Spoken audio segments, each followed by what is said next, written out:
How to increase transfer limit on Chase UK application.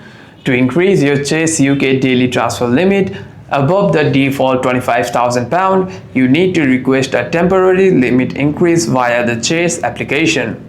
First, you need to open your Chase app. After that, you want to tap on the profile icon and select the limits option at there.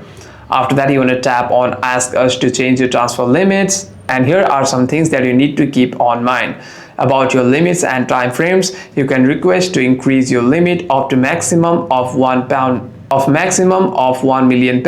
Increased limit usually takes up to 4 hours to appear and expires at midnight on the day it is approved. What you have to keep in mind is advance request. You can request an increase up to 2 days in advance, but you can only have one active request open at a time.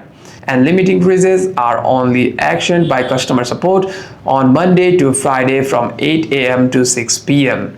And if you make sure of all these informations, you'll be able to increase your transfer limit on Chase UK. Hope this video was helpful. Do like and subscribe.